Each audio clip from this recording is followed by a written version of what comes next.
Okay.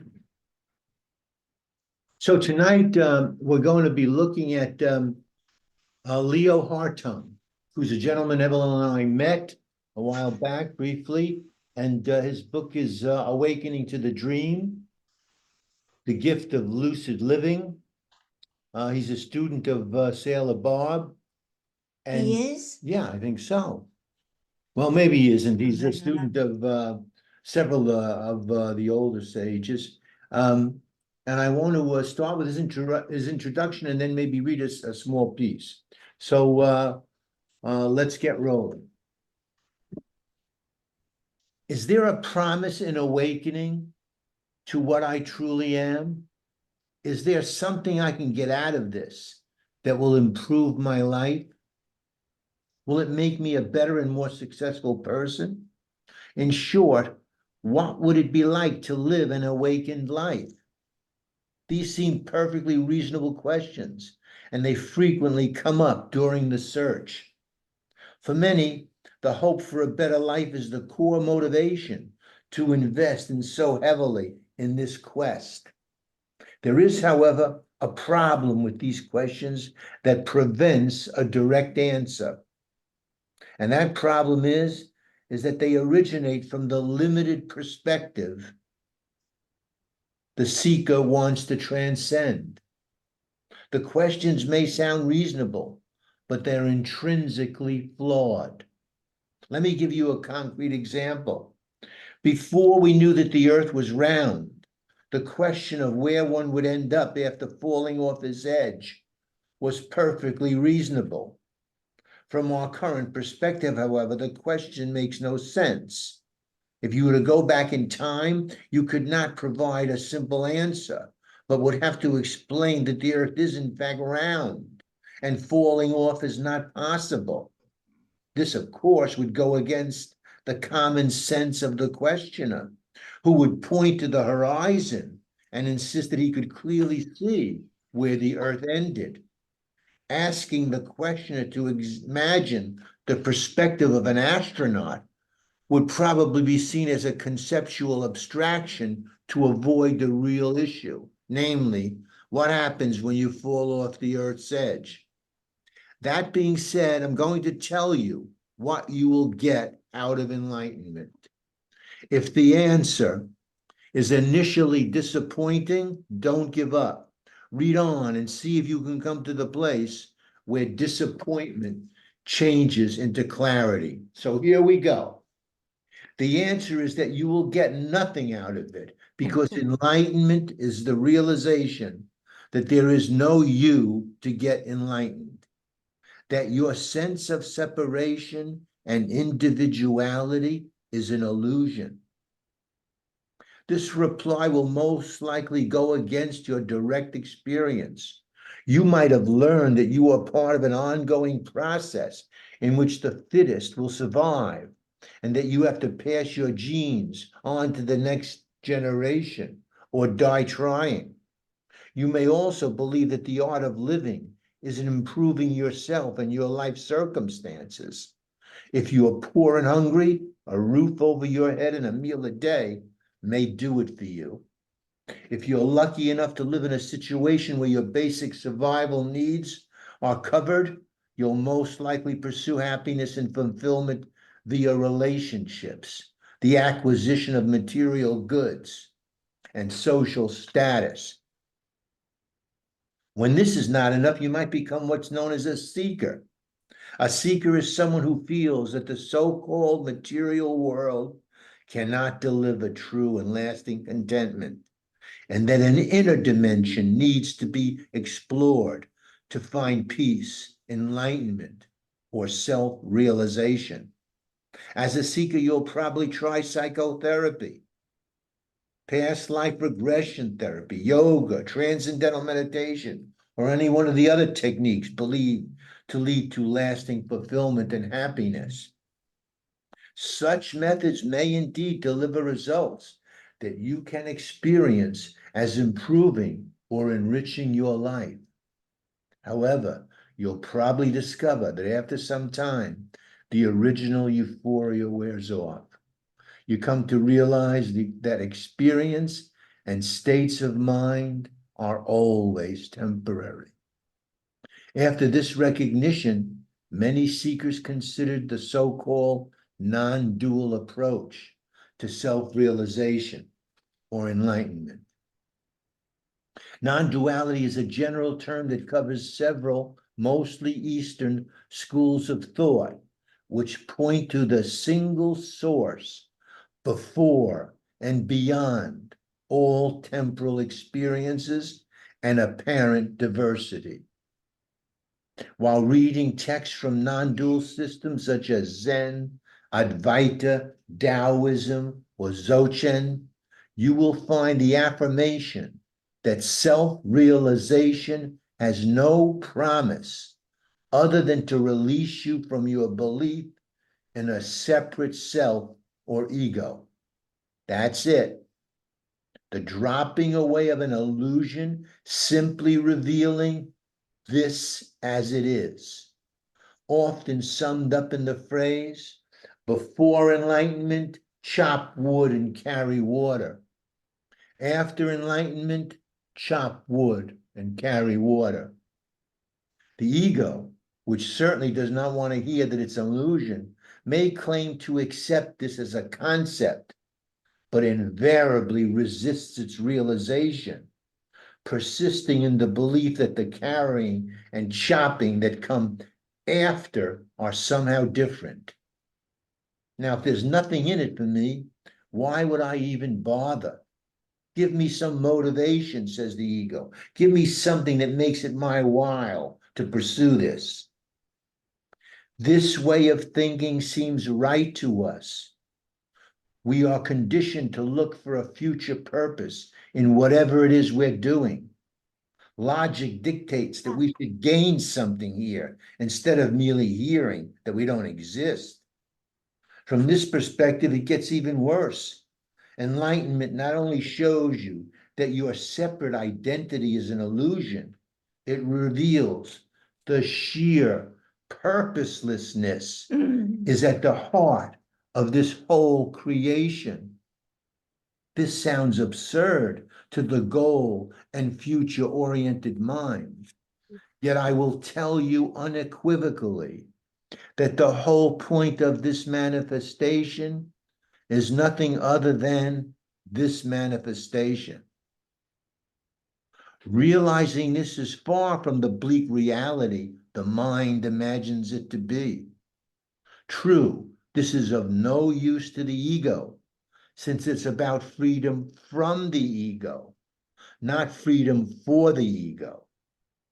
The final understanding is not the result of seeking, but brings freedom from seeking.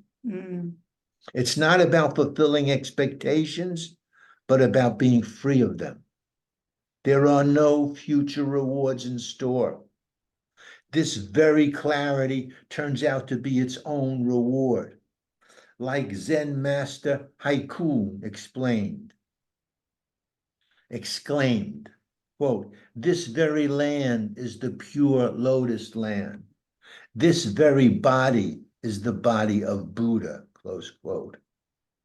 Nothing changes, but everything is released from its conceptual mold, as well as from the person who tried to fit life into the mold. Life's freshness is recognized. Its presence is acknowledged. Its oneness is seen, but by no one.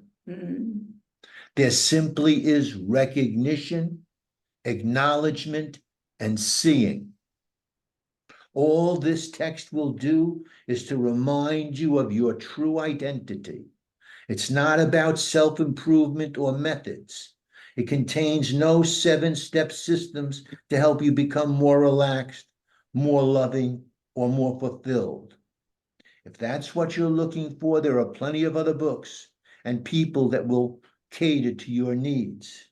If you want the truth, you have to look beyond the concepts of ego and self-improvement and beyond the states of mind you would like to acquire.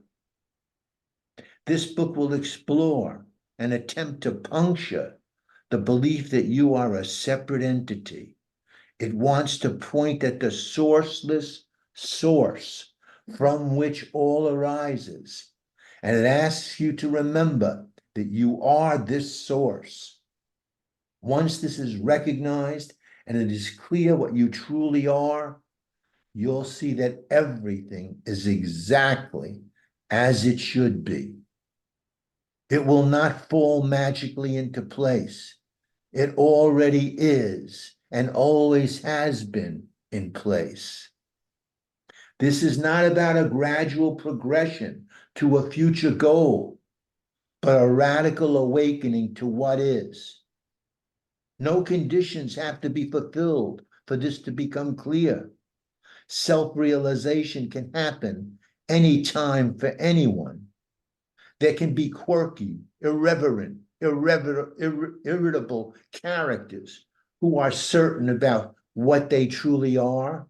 And there can be relaxed, friendly, happy people who never even thought about so-called enlightenment. Calmness, friendliness, and happiness may or may not be or become part of your daily experience as a consequence of awakening.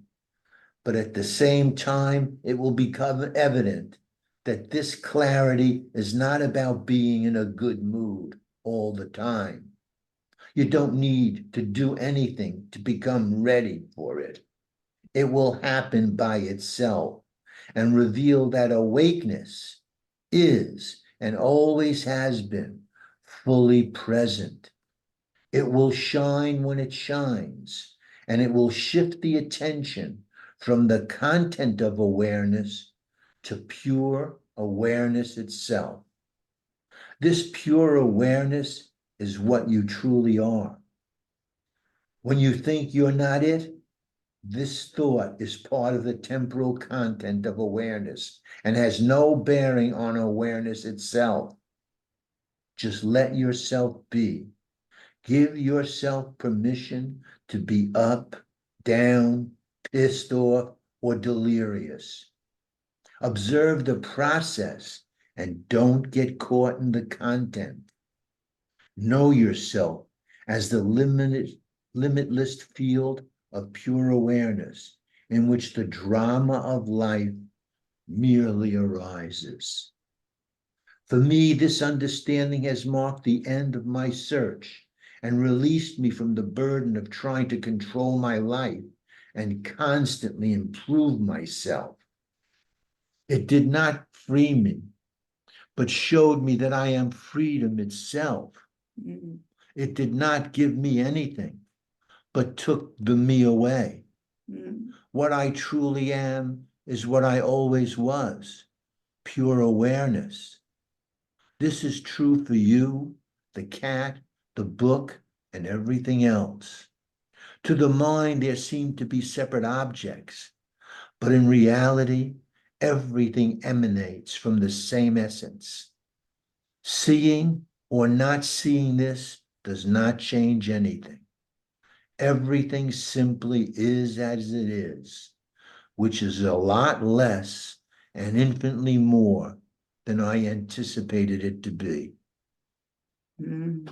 And now I want to just read one more section where he talks about a little about how this happened for him. Mm. It's called Blinded by the Light. There's a story about a soldier who was sentenced to death. On the day of his execution, he's transported to an open cart to the gallows. As he takes his, hold on 1 second.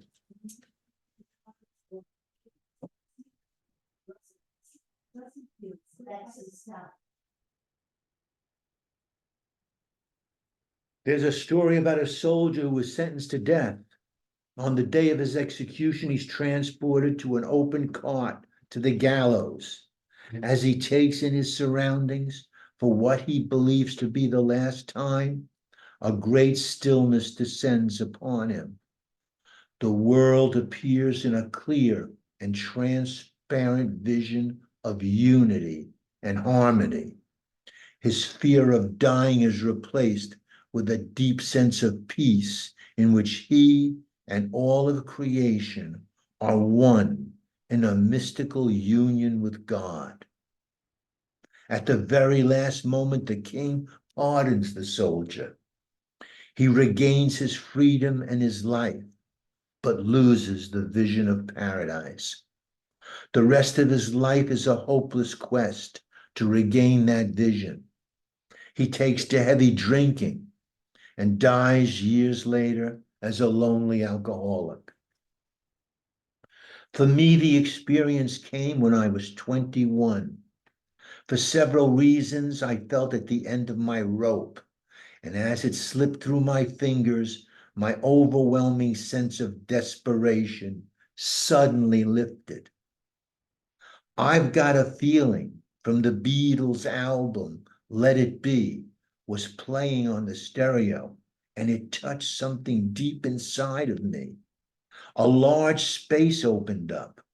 It would be as true to say that I expanded to encompass the whole of existence as it would be to say that I had totally disappeared. Eternity, which I had understood as time without end, appeared as the absence of time. Everything was infused with life, including what, up until that moment, I had considered inanimate.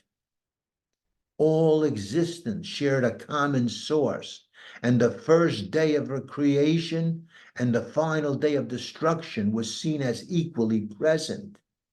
The universe was neither big nor small. It revealed itself as simply one, beyond all relative attributes, such as size, location, and time. While on a relative level, everything's purpose was shown to serve everything else in an intricate mosaic of perfect harmony, the totality of creation showed itself beyond purpose. I saw that it simply is as is. It's his own cause and fulfillment. Things that really mattered before did not matter any longer. Then, as the experience was slowing down, I remember thinking, how can I go on with my day-to-day life, pretending to be this limited character? How can I go to work and face the daily routine again? As it turned out, I was perfectly able to continue my life as before, but I was left with a certainty that even when I do not see it, all is as it should be. What the soldiers and my personal story have in common is that they show a vision of the eternal recounted as an experience with a beginning and an end. It has been called a mystical, transcendental, or peak experience, and that is exactly what it is, an experience. The content of such experiences seems to vary from person to person, depending on one's personality and social cultural background. But in essence, all peak experiences are similar in that they all recount a unity of man and God, or whatever name you're comfortable with, and they all transcend space and time. It's the sort of experience that people who want enlightenment are looking for, and many have confused it with enlightenment, as I did. What is generally overlooked, however, is the silent background in which both the experience and the I that remembers and interprets it occur. To this mirror-like awareness, such an experience is simply another cloud drifting by. Over the years, that experience has been the source of both comfort and confusion to me. There was a clear memory of a vision of universal oneness, even though it was not always felt. My initial interpretation of the experience was that if all is one, then everybody and everything is part of this oneness. Later, I realized this was just a linguistic trap, that if all is truly one, there are no parts, and there can be no you and me to be part of it. I saw that the I of this body mind is the same I living in and as everybody else. Perhaps an apt analogy would be to say that we're all the same self dressed in a variety of costumes. At the same time, there persisted this contradictory sense of being an individual entity responsible for my actions. Before I came to a simple and clear, this is it, I am it, and that is that, this concept of being part of it made me work on myself to be a better part. It's the Hin Ming Bicepton, the third Zen patriarch. That's a work he's citing. This working on the mind with the mind to make the good victorious over the bad is described as follows. If you want to get the plain truth, be not concerned with right and wrong. The conflict between right and wrong is the sickness of the mind. More recently, a renewed attraction to the non-dual teaching of Advaita, Taoism, and Zen emerged. It was like a revival of sorts, and I read books like the Tao Te Ching, Ashtavakara Gita, and The Way of Zen. The same old words seemed to speak to me in a fresh and clear manner. It was like the missing piece of a puzzle fell into place, and at the same time, it clearly showed that nothing ever could have been out of place. I met Wayne Lickerman during a seminar with his teacher, Ramesh Belsakar. These are two other leading Advaitins.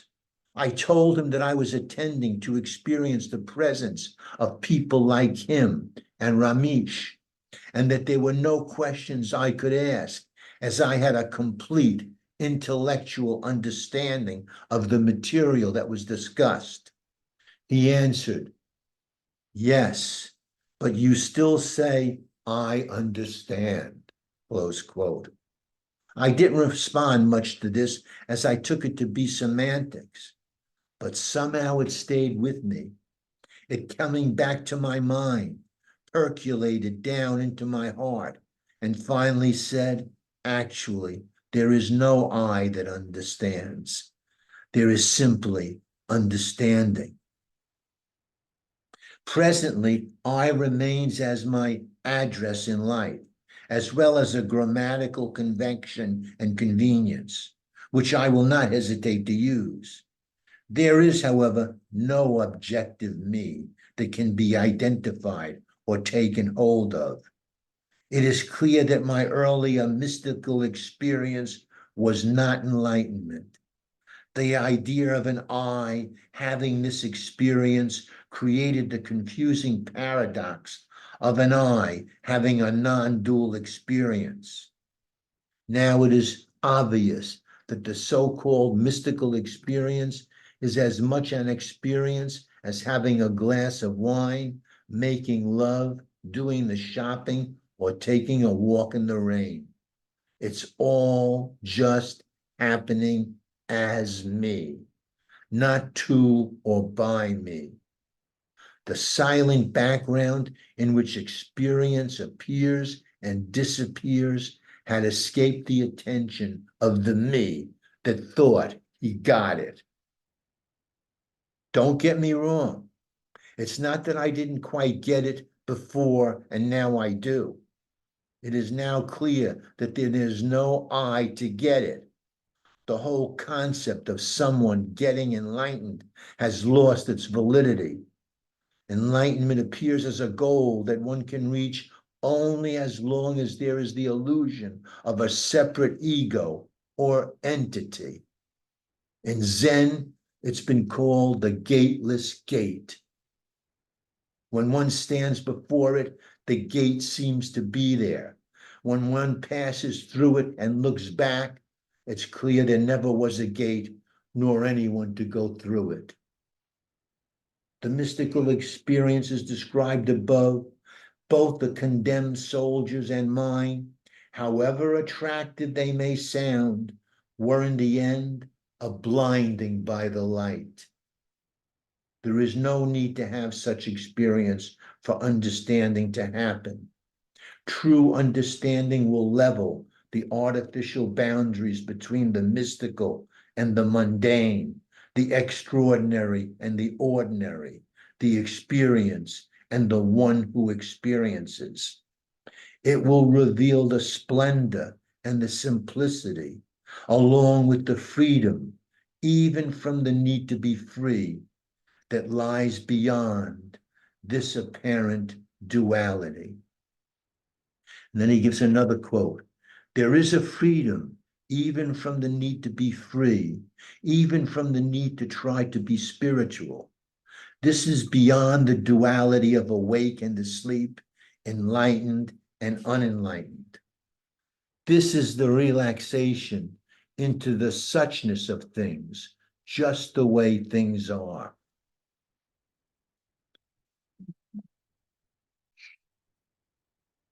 Well, maybe I should stop there. Yeah.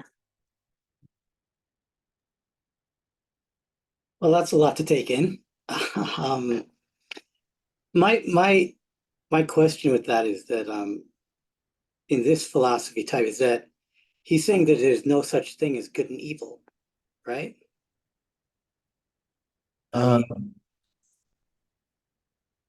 Well, from a relative point of view, we label things as good and evil. So I mean, the labels there wouldn't be a good and evil, right? I mean, it's just an incorrect labeling from our consciousness that shouldn't be there to begin with anyway, right? Well, it's from the point of view of the background of awareness, which he's saying, and the sages say, is our true nature. That's what we truly are. From that awareness, there is no good and evil. There just is what is. Well, then, yeah, so then no good and evil, right? I mean, for me, it seems like, all right, I'm here, I exist in this reality. I know that you know that you do, everybody knows that they Right. themselves exist, right? Right. And looking around at the reality that I'm in, it just seems so over-engineered, to the part where there's music, there's art, there's beauty. I do believe that good and evil exists. I mean, you look at anything in the universe and how things are created and suns and universe and galaxies and stuff, that it just seems that if the case was for us just to none of that matters, that it would be so over engineered to the point of why was that all there anyway if it didn't matter, right? I mean, why would, like, if I can get to the point in my existence, right, to give myself up, all my memories and everything, right? Why was reality created that way? It's to me like, all right, let's say you go in, you're walking down this, and you come across a huge obstacle course, right? And you go there and the guy's like, all right, it's going to be tough. You can go through it. You can do it, or you can try it. Or you can skip it all, and you don't have to deal with any of that if you just, go this way. Like, all right, but why is that obstacle course there? You know what I mean? You kind of follow what I'm saying. Yeah. Okay. Everything you're saying is from the relative point of view of a me, of an I. Right. And that's the current present experience. From that point of view, yes, you say yes, there's good, there's evil, there's suffering. From the point of view of, and we're calling that, you've called that reality. Oh, It- yeah, what I perceive right now. Yes, and Right. it is a relative reality.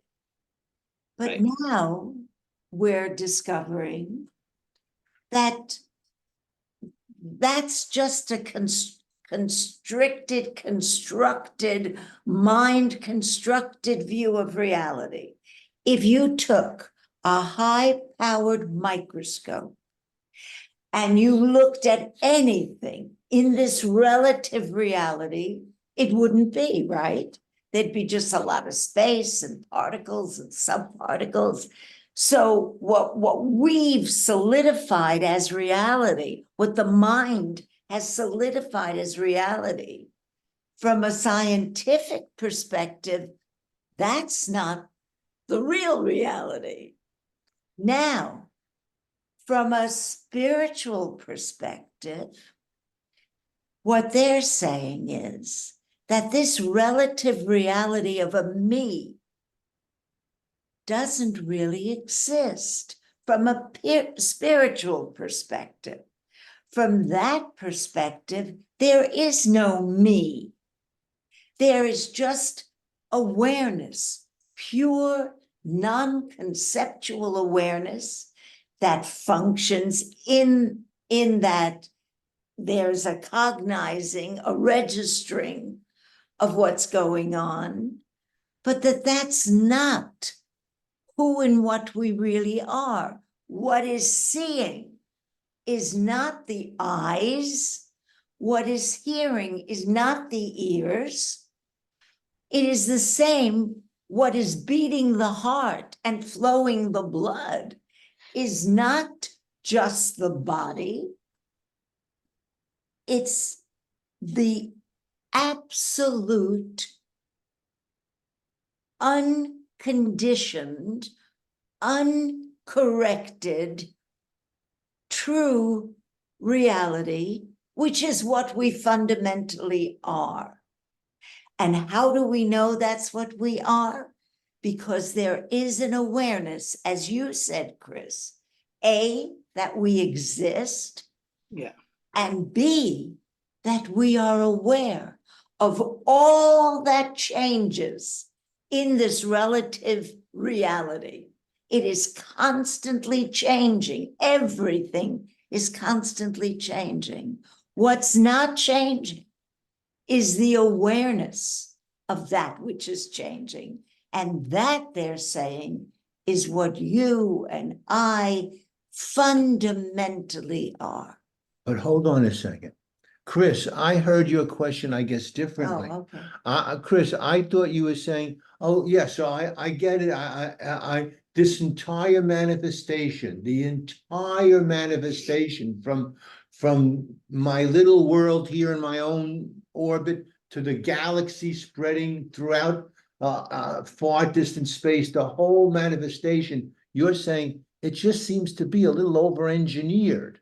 Or, I mean, over-engineered to the point that there's well, at least I believe there's a lot out there that I don't know and I will never know or experience. Like I'll never go to another galaxy or whatever, see Yeah. everything that can possibly be beautiful or art or anything that's been created or anything. I'll never see that, but it did exist, right? Yeah. Why? It exists from a relative point of view. It exists and it doesn't exist at the same time. And But that's what I nothing, mean. That's what I mean by over-engineered. It just seems that there was no reason if the whole goal, right, was that, let's say as a soul, that I was to get, well, I guess it's not, because there wasn't an I for me to get enlightened. I'm just going to be enlightened by the non-created creation, pretty much the non-source, right? That's what he called it. non-material. It's the non-material, Um, right? It's it's non-material because it's beyond time and space. It's not right. in time and space. Material forms can only be in time and space. when you're outside of time and space, there's nothing, there's no form. And that's what they're saying we are. But yet there's awareness, and nothing can be without awareness. No galaxy, no plant, no chair, no person, no animal outside of awareness. Okay, so anything then that I'm not currently aware of right now, right? In my head, in my existence, then can't exist, right? I mean, then how did that exist? I don't know. Now I'm getting off topic. The only thing you know is that you are. Yeah. And what you also know is that there is something in you that has never changed. Whether you were 3 or 23 or 33 or whatever, it has never changed. What is it that has never changed? Okay, so let's say right now I go out on the street and I get hit by a car. Okay, and that's it. I die. Okay. Am I automatically gonna like move to that level of existence of whatever that is? Well, we don't know. But No, that has ultimately has nothing to do with the body. right. So Okay, it so doesn't we would matter if the body lives or dies. That which is was never born and can never die. It is. And you are that fundamentally, without a form. And it can be recognized while in the form. The body doesn't have to die for that to be known. In fact, it can't be known if the body dies. but if the body does die, then you would kind of automatically it. get that's that. That's that for the person. But he just told you there is no such person thing as anyway. a person. Right? Yeah, See, I everything that you're asking, and I fully understand because I ask similar questions, is coming from the person, from the me. And the idea is to realize that that's where it's coming from.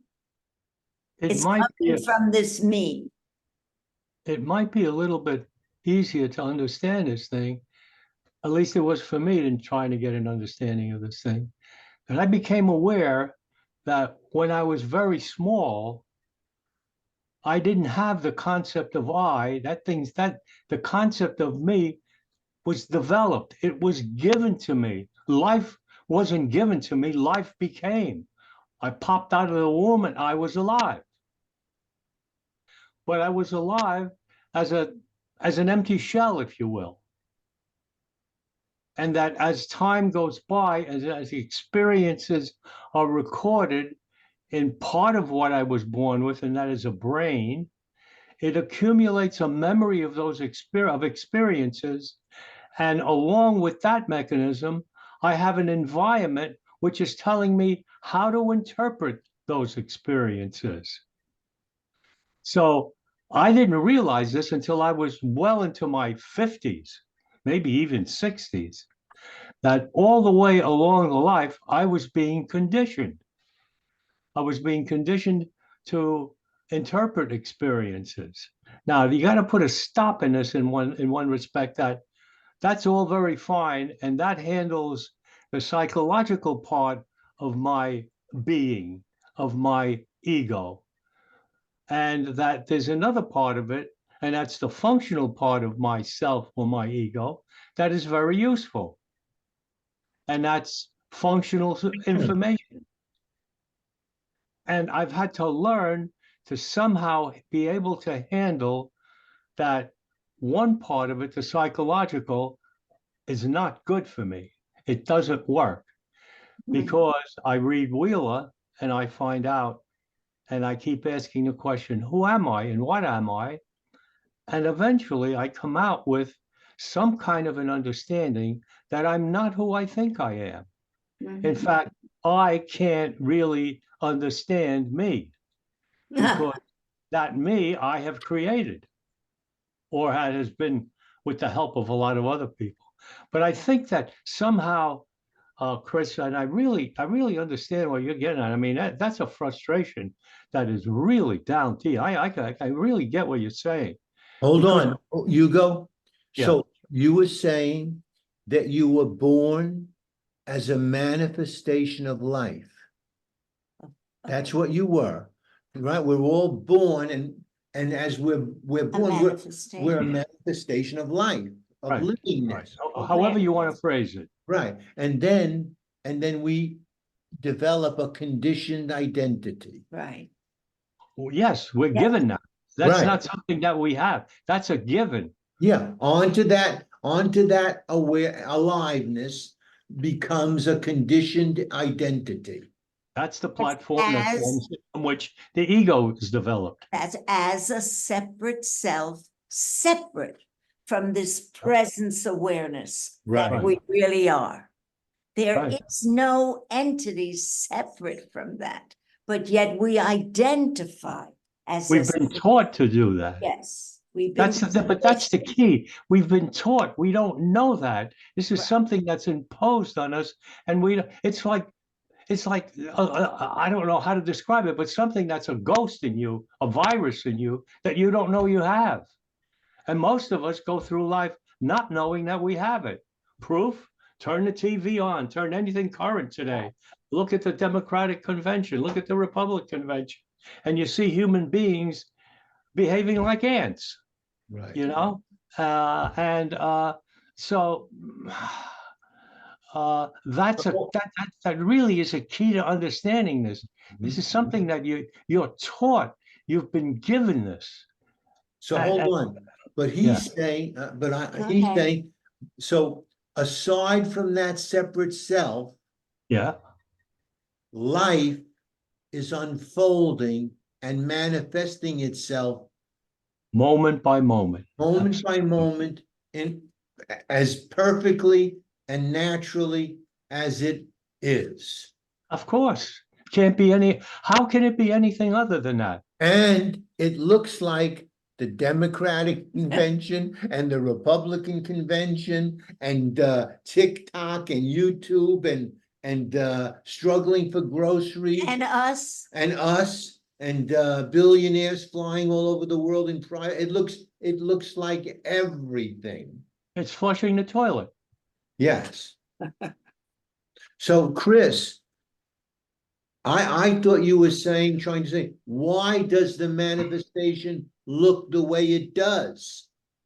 Well, I'm kind of a few things is that yeah, like I look at things like let's say that I look at the world and existence kind of as like one big, like play, like we were saying, right? Before that, and we're just actors on this great stage, Yeah. right? And I'm on there and I'm thinking, okay, playing my part. But I'm looking around at this stage and it's obvious there are parts that I don't have a part in. Like, I don't know, maybe there's a helicopter in the distance and I know that's going to be for some reason, but there's nothing in my script that calls for a helicopter or calls for like a pineapple tree on a beach. And, I know that there's stuff that I have nothing to do with that exists. And then I just think of why, like I get it. I'm on the stage. This is a story, but it just seems that there's so much other stories going on that kind of seem yes. important, right? Well, Maybe I should know what the other actors are gonna get up to. Maybe I want to watch and see what's going on. I don't know.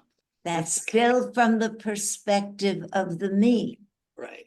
And so the question would be, what is a perspective free from the me? Is there a perspective when there is no me? Then what is? What is when there is no me any longer? What is the perception? Reality. Yes, it's like, as he described, it's a sense of freedom, a sense of expansion. It's what Jean Klein told us there's no more fear and there's no more desire because there's no me.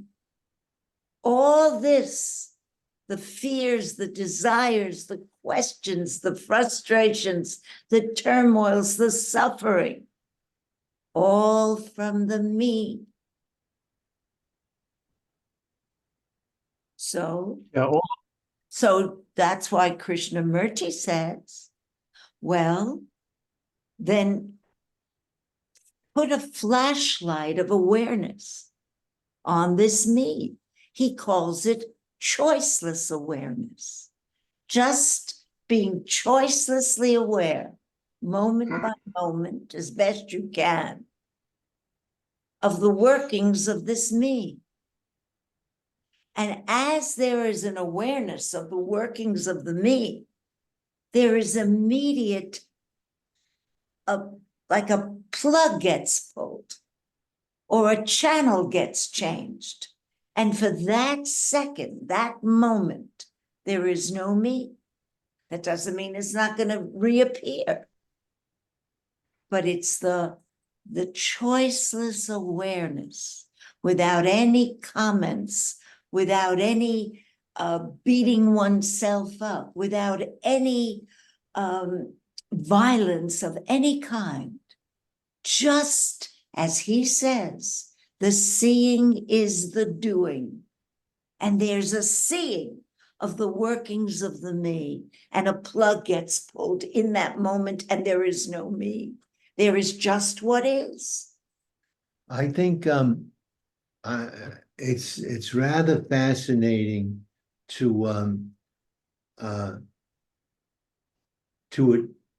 adopt this position of everything is just the way it's supposed to be. Everything is happening just as it should. And like he says, to relax and just try to live with that acceptance. And when you do, you come in contact with how much the I identity, the conditioned identity, is just so fundamental, is in the way we operate. It's always like, well, I'll go out now and work on the shed. And then after I work on the shed, I've got to go to the store and get this. And then when I come back, I'll do that. And it's the constant reference point. And there's another reference point that we could adopt, which is it's all just right and supposed to be the way it is. And you're doing what is naturally, It's unfolding. it's unfolding. And so you don't need an eye Right. to go work in the shed. Right, that's right. well, when you consider that life, all of life, is only ever lived in a moment, Yes. Yes. then I think that you can catch yourself when you start thinking about before or after. That's right. Once that idea gets up in your head, that's a product of your brain. That's a product of thinking. That's a Right. product that comes from your ego. Yes. So, and I can't do it all the time, but I do catch myself doing it. And I think one of the things that helps me when I get into that mode is I catch myself, judging it. Judging. To me, judging is a big thing because I'm constantly doing that. I'm judging, I'm rating things. That's a function of my ego. Yes. That's where it comes from. It knows right and it knows wrong. Yes. Bullshit. That's conditioned right and conditioned wrong. Absolutely. You know, uh, in a sense, there is a right and a wrong, but I think that that's something that has burdened man for so many millennia, God knows how long, that at some point, once you get this idea of self, you no longer need that right or wrong. You can depend that the moment is going to be there, and the moment tells you what's right and wrong, not you. The moment determines whether it's right or wrong. You step in front of that bus, wrong. Mhm. It's nobody has to tell you that. So I'm playing around with that, and that seems to be more helpful because to a lot of things, I think at some point, what the hell are we doing with all of this? Why are we here? Why am I watching this? What am I doing this Christian Murdy and all this other stuff and so on and so forth? Well, there has to be somewhere a disturbance, a dissatisfaction, a seeking, something that the seat that you're on is not all that comfortable. Mhm. I think that once you get the feeling that that pillow that you think that used to be comfortable ain't so comfortable anymore, you start to question it. Then you start to try to figure out where the hell does all of this come from? And at some point, I think it comes from me. And I am the source of all of this stuff. Right. And then you just take it to wherever you have to go to get that thing straightened out in your mind. And then once you got it straightened out in your mind, you don't need it anymore. And the I think. question, that's right. And then, is there really a me? Is No. there a me independent of thought? Absolutely not. Chris, where are you now? I'm taking it all in. I still, it's still to me, well, exactly, right? That's the problem, right? So, again, yeah, I'm taking it all in. Again, I just feel that to give up the I and I feel, it just seems like everything in reality is the reality that I know.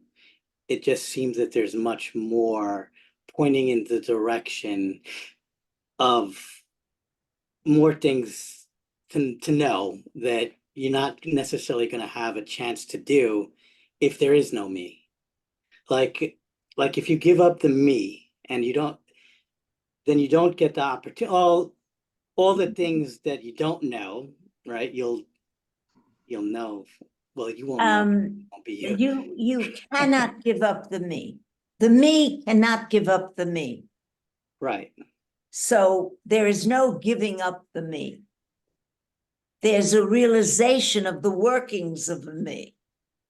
And with each realization of the workings of the me puts a pin in this image of a me until by grace, by I don't know what, the me is gone. But no one, like he said, no one can be enlightened because a me can't be enlightened and a me can't give up a me.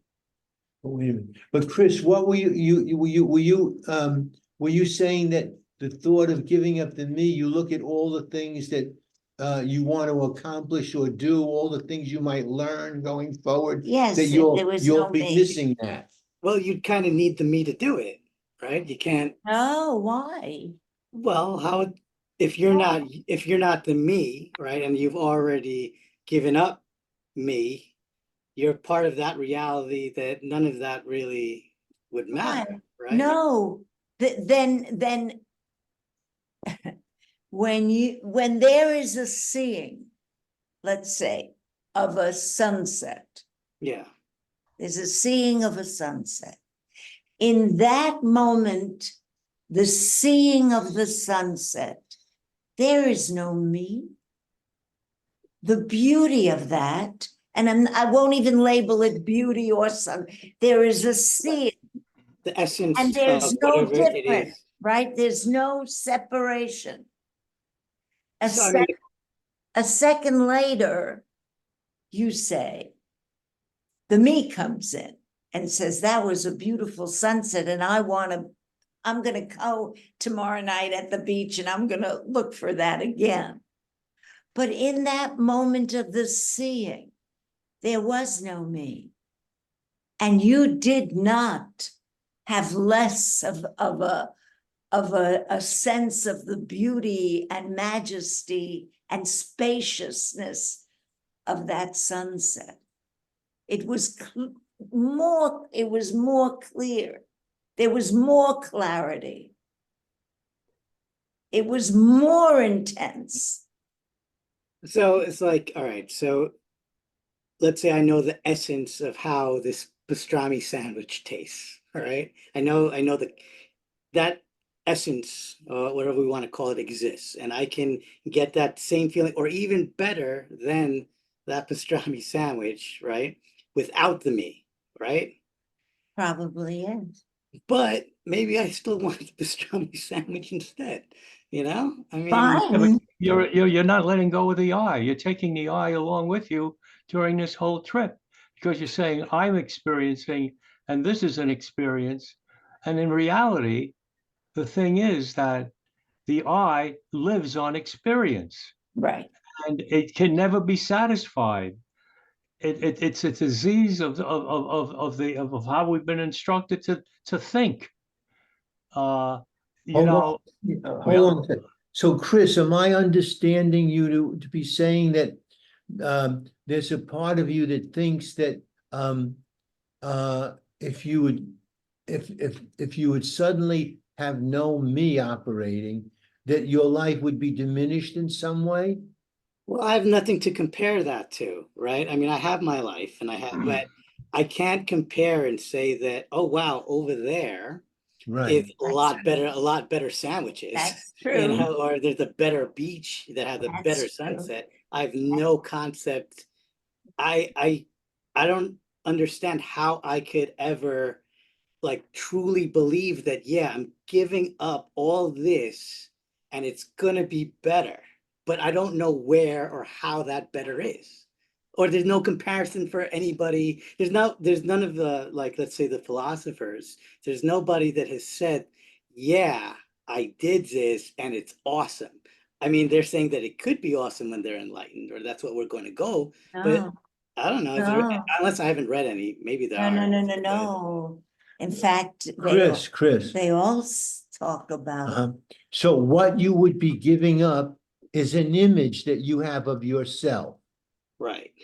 If you gave up that image, your natural intelligence would still be there.